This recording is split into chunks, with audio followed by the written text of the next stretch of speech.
Merci beaucoup. Merci. I know. You're working on your high school French, but I'm speaking to Canadians at home too, and we do both. We're about to make Spanglish the official language of the Council on Foreign Relations, so that's where. First of all, thank you. The idea that democracies need to deliver in order for people to maintain their faith in democracy is a powerful message, and thank you for making it. I wanted to start with a different part of your speech, if I may.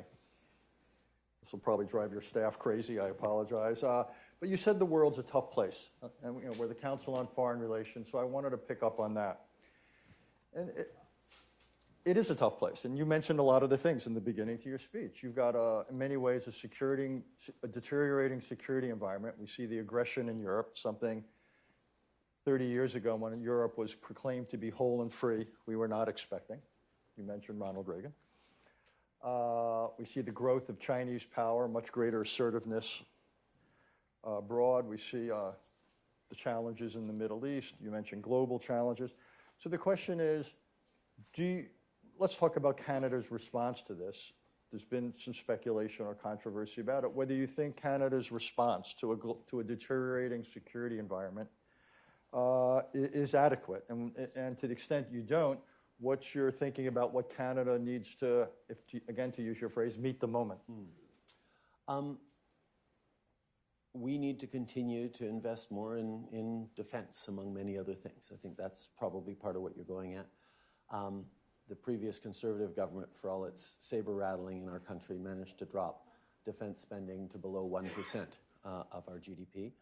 And we have invested billions, including buying new fighter jets from the United States, investing billions in modernizing NORAD, and we're going to continue to do that. There's no question about that. We are the 6th largest defense budget in NATO, and whether it's being active in training up Ukraine defense forces since 2015, which is actually part of the story of why Ukraine is able to hold against a much larger Russian army, is because NATO allies like Canada, UK, and others stepped up. We trained about 35,000 Ukrainian defense forces. We're present in Latvia, we're present around the world. Canada continues to step up, and we will.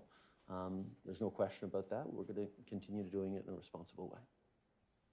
Well, let's talk about the biggest immediate security challenge, which is Ukraine, what Russia's doing there. Many of the countries, including the United States, has essentially said their position is to support Ukraine for as long as it takes. As long as it takes, with as much as it takes. Yeah, that's what we say. And is that your position? Yes, absolutely. So what is your view about the potential role of negotiations and diplomacy? Because to say as long as it takes, given Ukraine's aims, is essentially to liberate all the taken territory going back to 1991, both the 2014 and the 2022 Russian aggressions. And is there a role, as you see it, for negotiations, or is this simply that a military policy, essentially, to liberate territory? I think there's two parts to that question. First of all, it's not for us to decide what should be acceptable to Ukrainians. It's up for them to decide. They need to decide, when is enough, or when the conditions to negotiate, or what they're willing to cede, or what they're willing to continue to fight and die to make sure that they hold. And our job is to be there so that they can be confident that they can choose the moment. Now, we know this doesn't end militarily. This only ends with a political resolution of some sort. But Ukraine needs to be able to decide that, when that is, what it is that they're willing to accept, and what it is they're willing to continue to fight over. And we need to be there for them. And it's not just about Ukraine. This is the second part of it. This is what people are... Actually, it is great to see in my conversations with, not just with, thoughtful Council on Foreign Relations people, but ordinary people. across our country and around the world get that this isn't just about standing up for our Ukrainian friends. This is about standing up for the UN Charter, for the principles of sovereignty and territorial integrity that have led to close to 80 years of peace and stability, not just in Europe, but everywhere around the world.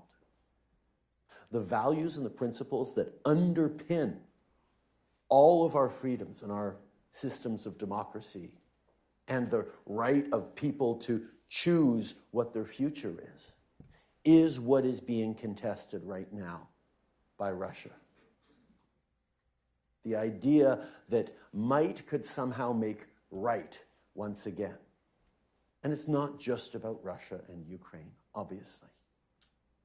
Everywhere around the world, authoritarian states that have a slightly bigger army than their neighbor are looking at that little patch of terrain across a river where they speak your language, or where there's, a few hundred years ago, the British drew a line on the map that, they felt was in the wrong place, and say, well, what if we were to decide to redraw that map?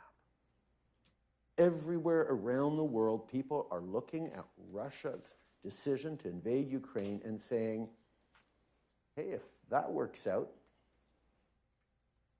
then maybe it can work out for me.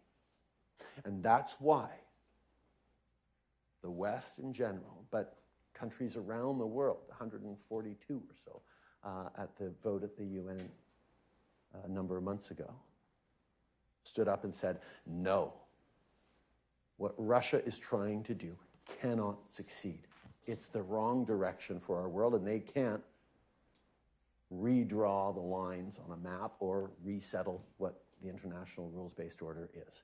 That's why Ukraine matters. That's why Ukraine matters in Africa, in Asia, in South America, and everywhere around the world. It's not just, war has come back to Europe and we all have to be worried about that. It's the underpinning of our system that is being directly challenged by an authoritarian state that must not succeed.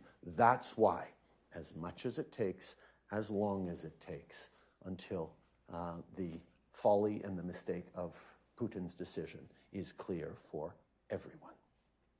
One of the 142 countries that didn't stand up at the UN and say no is looking across a body of water, and that's China looking at Taiwan. What is Canada's position in terms of your willingness to signal China you ought not to act coercively? We understand, we acknowledge your claims, but we're not prepared to tolerate aggression against Taiwan. What are you prepared to do to deter, or if need be, defend against Chinese action there? We've continued to do like the U.S. and many allies, continue to engage with a military presence in the Pacific, demonstrating that we're there to uphold the status quo. We recognize the one China policy, but we also recognize that there are no changes to the status quo. And we're going to continue to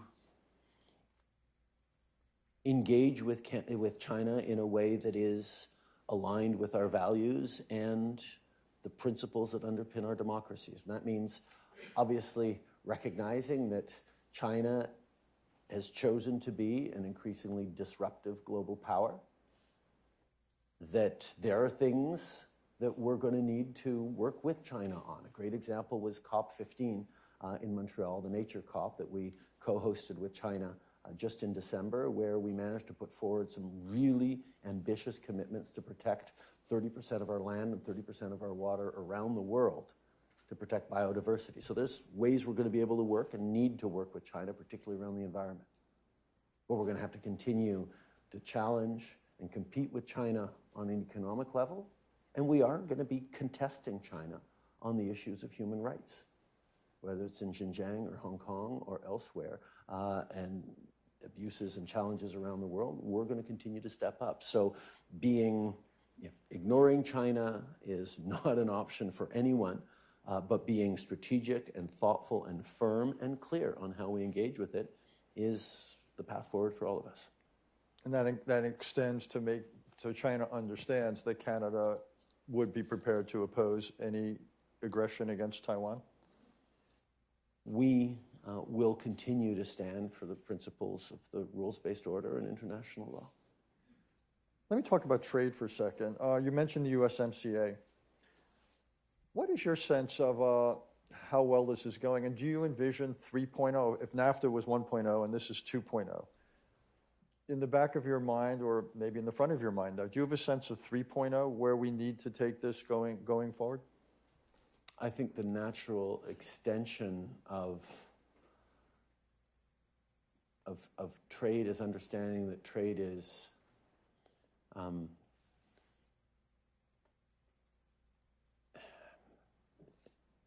a mechanism. Trade is a way to create growth.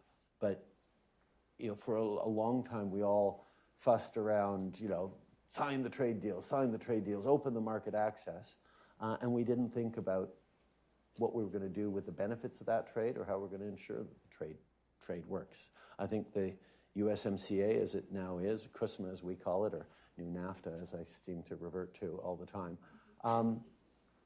is one of those deals that is going to demonstrate the benefits for citizens as we see job growth, as we see opportunities accrue. We should be competing with the world as a continent incredibly effectively.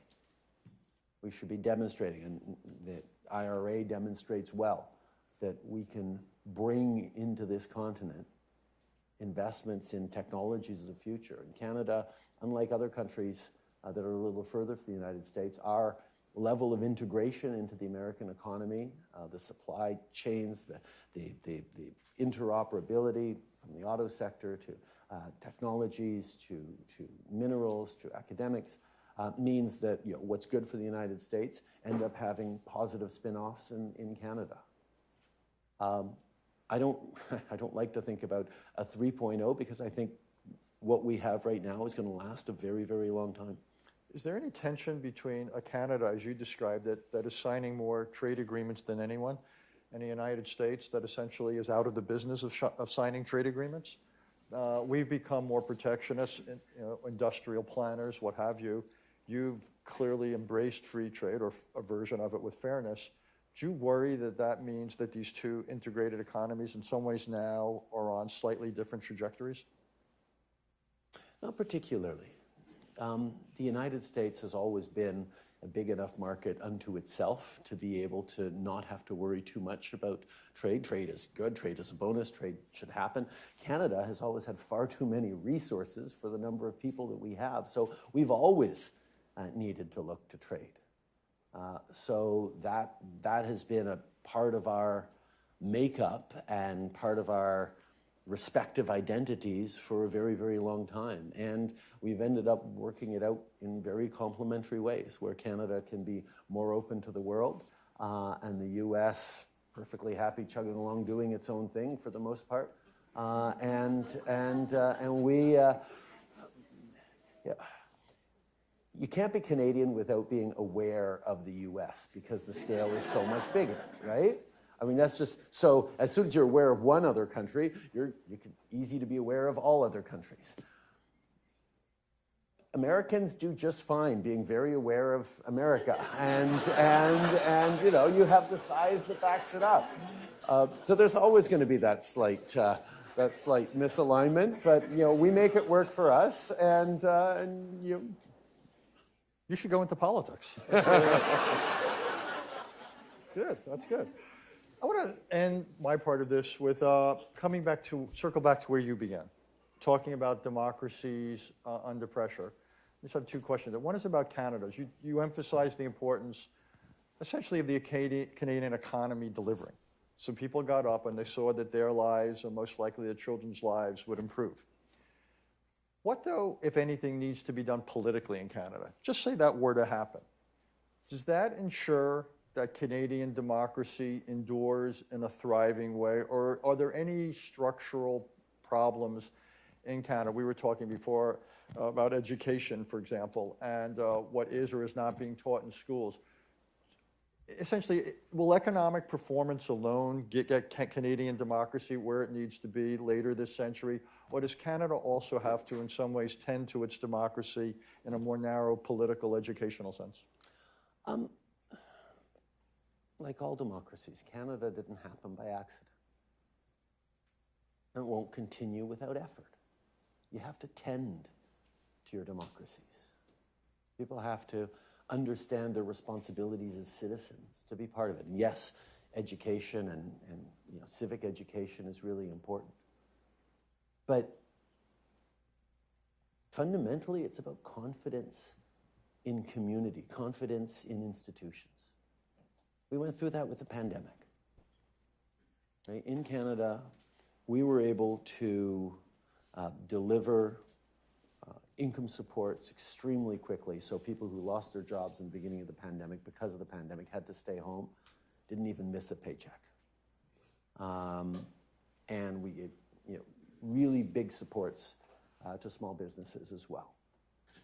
And that was important because our bounce back was 6 months faster than the United States in terms of return to full employment. But it was also really important because when people have confidence that their institutions are working, that we're able to say, yes, stay home, and we'll cover your paychecks so you can stay home and be safe, that level of confidence spreads to other areas as well. People were confident in our public health authorities saying, wear masks, stay home, be careful. And when it came time to get vaccinated, we got double vaccinated to close to 90%, which is why we had proportionately far, far fewer deaths than most of our other comparable countries. And it's because the confidence in our institutions held. And outside of pandemic times, that's what has to happen as well. People have to know that the social contract is there. That if they continue to pay their taxes and support and vote and behave in constructive ways that contribute to their community will in turn ensure a better future for themselves, a path to retirement, opportunities for their kids, clean air, fresh air, protected environment, opportunities to work hard and contribute, all these things that are the deal that go with democracies, with strong, stable societies. So it's not just about education. It's about a sense of community, sense of being there for each other, being part of something larger. And the anger and the polarization that is popping up in populism around the world, including in Canada, of saying just everything's broken, for example. We just need to take down our institutions and start again and make sure we're including people who weren't. Well, nobody's going to want to tear something down unless they feel that it really isn't working. And demonstrating, that's why I was talking about the promise of progress. Demonstrating that there is, despite all the uncertainty of war and pandemics and climate change, there is a good path forward. There is opportunity for everyone. Good middle-class jobs, even in an AI offshore world. These are the things that we have to build democracy on. This is why it's under threat. I mean, there's a town in southern Ontario, part of our auto sector, called St. Thomas, that lost the Ford plant in 2010. That was on a string of Rust Belt losses that you guys know all too well in the United States as manufacturers left, and jobs that contributed to a strong middle-class lifestyle, companies that sponsored the local Little League games or hockey tournaments, jobs that were the backbone of all the restaurants and farms and suppliers around that created strong communities, started disappearing. And there's a real understanding by people who, used to be able to take pride in working hard, long hours, in gritty, blue-collar jobs that could feed their family and build their community. Suddenly that doesn't happen anymore. Well, in St. Thomas, Ontario, Volkswagen has just decided that they are building the very first of their battery manufacturing plants outside of Europe, right there. And I had a long conversation with the folks at Volkswagen when they were making that decision. And yes, we had to put up enough money to match the IRA. But I'll be honest, there are places in the United States that were putting up way, way more money than we put on the table to try and get that gigafactory, 1 million batteries a year, to come to their communities. And ultimately, Volkswagen said, okay, we're showing up with a plant that's not going to be there for 5 years or 10 years. It's going to be there for 50 years, maybe even more. We need to invest in a community that is going to be invested in itself and in that future. And that's where, for all the money we were able, or others were able to put on the table, the decision came down to, okay, this is a place where the electricity grid is already clean. That's what our customers want.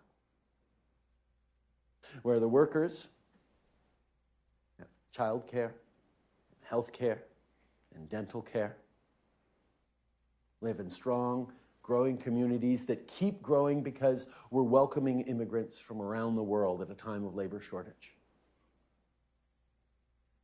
People are optimistic and forward-looking. We have the best educated country in the OECD, highest education levels. We have world-class universities churning out STEM grads by the tens of thousands. We have all the resources above ground, and we have resources of lithium and critical minerals with partnerships with indigenous peoples that we're going to be able to deliver into those supply chains in a resilient way so you're not dependent on places around the world. Volkswagen made the decision to come to Canada because over the past 8 years, we've been working on environmental standards, including putting a price on pollution. We've been working on partnerships with indigenous peoples to get those trusts rebuilt and those projects built to the benefit of everyone. And we've been investing in a middle class, not ginning up anger and telling them everything is broken and you need to burn it down. We've been delivering childcare and a family benefit that gives hundreds of dollars a month tax-free to low-income and middle-income families. Supports for our seniors. The kinds of things that ensure that people are confident and optimistic about the future. So yes, right now the pandemic's tough and people are ground down by inflation and high interest rates. But people in St. Thomas and right across the country are seeing that Canada is one of those places, whether it's steelmaking or lithium mines or AI or quantum, there's room for people to see their success in an uncertain world. And having people be optimistic about there is room for them in the future is what you need to underpin democracy at home and everywhere around the world. And that's what we're working on. Last question for me, which is, I'd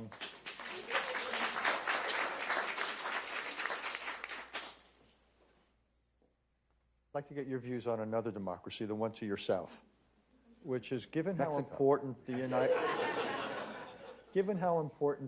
States is to Canada, given what you just said, are you worried in any way about the future of this country for what it might mean for yours? Obviously, the level of interconnectedness and interdependence, but also, worried for you guys as a friend.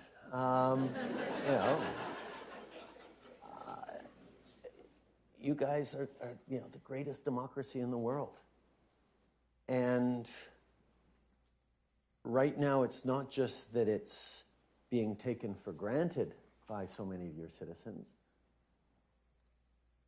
It's actually being devalued to a certain extent.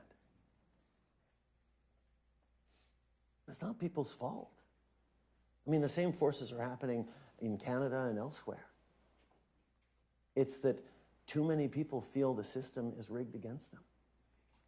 And in politics, and the political choice that is running rampant around all of our democracies, and in Canada we have the same thing.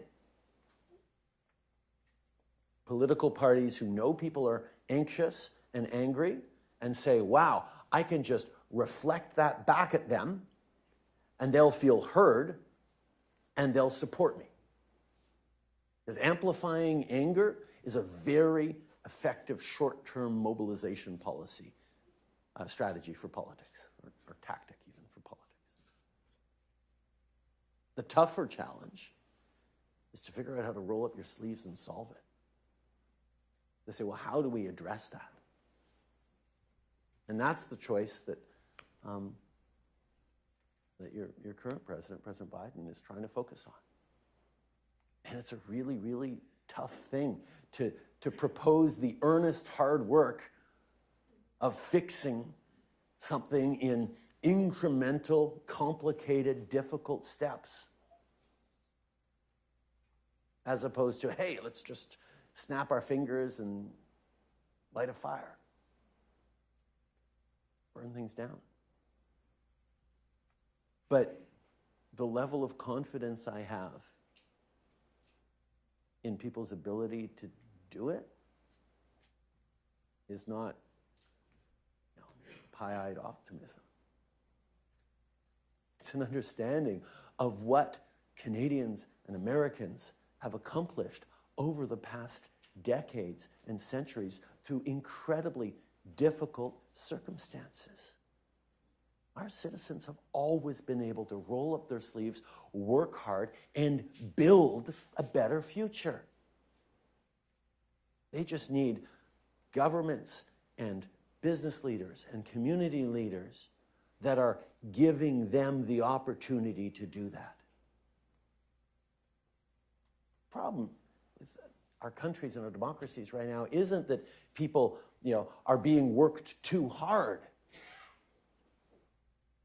It's that they're not being asked to work enough and smart enough and well enough to actually contribute.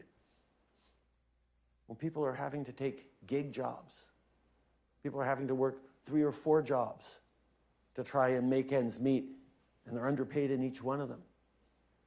When they're not feeling that their contributions are valued or even valuable, that's where the system breaks down. We need to be drawing on everyone's capacity to roll up their sleeves and solve this problem head on and be part of the solution. That's how we fix this. That's what we're trying to do in terms of including everyone in the path forward. Let's get a question from here in New York. We don't have too much time. Just let us know who you are. Remember, it's on the record. Yes, ma'am. Hi, Kate Kruger from Urgent Action Fund. You've spoken about Canada's leadership role and taking consequential policy stands. And one thing Canada has done, which has been excellent, is to commit to a feminist foreign policy. And I'm curious if you could talk a little bit more about that and also say something about when you might be releasing the policy guidance within the Government of Canada so that they can go forward and implement what could be a very constructive leadership role. Thank you. A few years ago, we moved forward with a feminist foreign assistance policy, humanitarian aid development policy. It was grounded in the recognition that a lot of the heavy lifting out there around the world on building stronger communities, on defending democracy, on standing up for rights, on creating prosperity, was being done by women. And that the best way to change the world was actually to support women specifically and directly. And there are lots of very big aid organizations that do a good job reaching out to all sorts of different structures, but we decided to actually take, in addition to the work we do through the traditional means, to specifically target grassroots women's organizations around the world. And actually yesterday we made an announcement that we were extending and expanding a program called Women's Voice and Leadership in our humanitarian aid, with about $195 million over the next 5 years and money ongoing. Because it gives to women's rights organizations around the world what they've been asking for, which is core funding, not project-based funding, that is flexible enough for them to be able to use, and multi-year so that they don't have to worry about hiring people every year. And we let them and allow them with that money to do the things that they need to do, whatever it is they are. We're not telling, okay, this is a project we approve or everything. It's like, what do you need to do? And the impact of those projects around the world has been exceptional.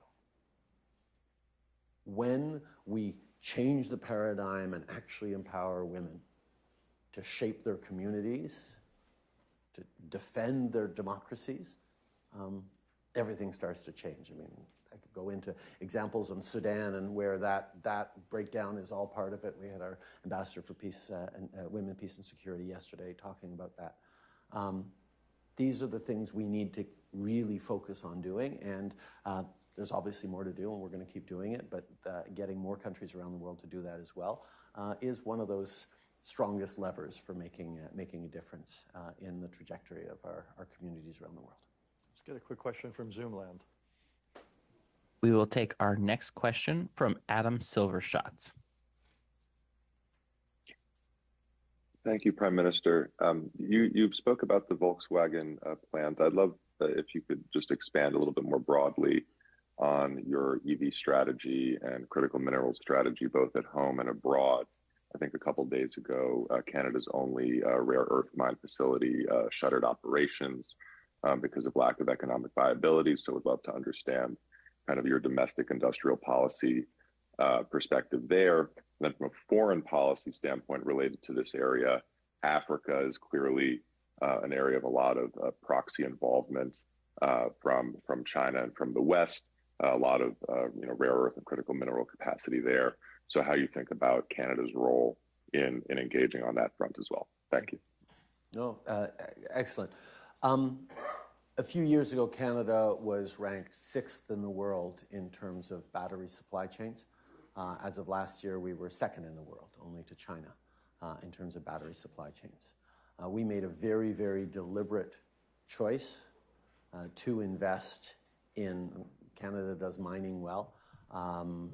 We also do a lot of things well. But recognizing that we have significant sources of lithium in Canada, and right now, through very strategic choices made by China over the past decades, almost all the lithium in the world used in all of our cell phones, all our electric vehicles, comes through China. Not necessarily mined in China, but processed through China. And if the pandemic taught us anything, it's resilience, redundancy, and reliability in our supply chains, particularly for something that is going to be so core to our future, is going to be really important. If we're being honest, I'm always going to be honest, the lithium produced in Canada is going to be more expensive because we don't use slave labor, because we put forward environmental responsibility as something we actually expect to be abided by, because we count on working in partnership with Indigenous peoples, paying fair living wages and expecting security and safety standards. The world needs to decide, and are still in the process of deciding is whether or not we're actually going to value the things we value throughout our supply chains. We wouldn't expect someone to be able to open up a company upstream from our towns and dump effluent into the river here. Why do we accept that we pay for goods that come from companies that do the exact same thing on the other side of the world?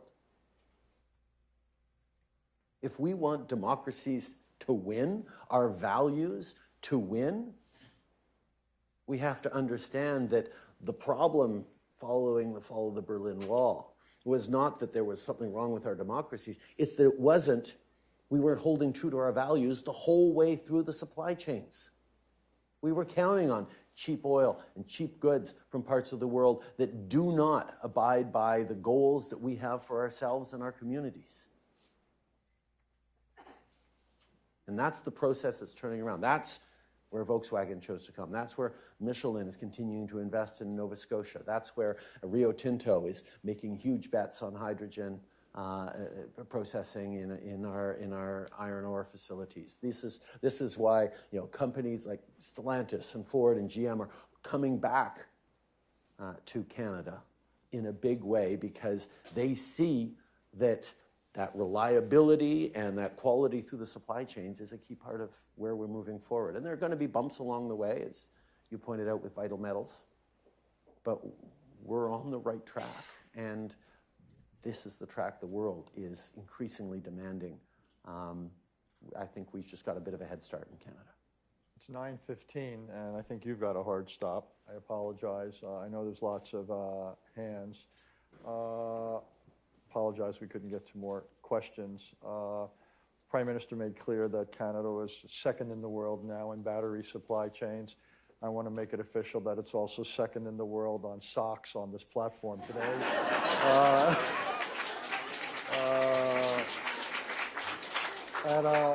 Not the first time the Prime Minister's been here at the Council. It's always a real treat and an honor to have him, and we look forward to it again in the future. Thank you, sir. Thank you, Richard.